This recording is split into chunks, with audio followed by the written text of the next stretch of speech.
Sehubungan telah ditetapkannya keputusan Gubernur Bengkulu tentang pembebasan pokok tunggakan dan denda pajak kendaraan bermotor roda 2 dalam wilayah Provinsi Bengkulu, maka perlu ditetapkan petunjuk teknis tim pembina Samsat Provinsi Bengkulu. Pembebasan pokok tunggakan dan denda pajak kendaraan bermotor atau PKB ini sudah berlaku sejak kemarin 8 Maret 2021. Peraturan berlaku khusus yang plat motor hitam atau pribadi, tidak termasuk plat merah atau milik pemerintah. Pembebasan pokok tunggakan kendaraan bermotor roda 2 diberikan atas kendaraan yang telah terdaftar pada kantor Samsat.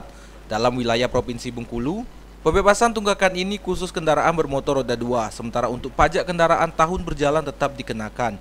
Dan juga pembebasan sanksi administrasi atas keterlambatan pembayaran PKB pada kendaraan roda 2 dalam wilayah Provinsi Bengkulu. Untuk persyaratan pemutihan ini sendiri dengan membawa fotokopi KTP, BPKB, dan STNK. Apabila menerbitkan plat, maka kurang lebih menunggu fisik plat 2 bulan dari Samsat Provinsi. Dalam 2 hari ini sudah ada kurang lebih 60 orang yang mau mengurus pembebasan pokok tunggakan dan denda. Untuk proses itu sendiri tidak memerlukan waktu lama, sekitar 20 menit sudah selesai jika persyaratan lengkap.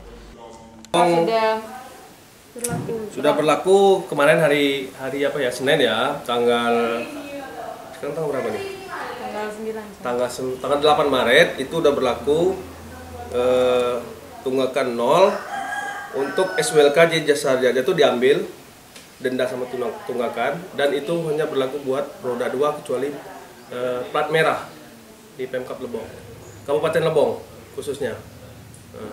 Dari lokasi, Widya Nengendi, Lebong TV melaporkan.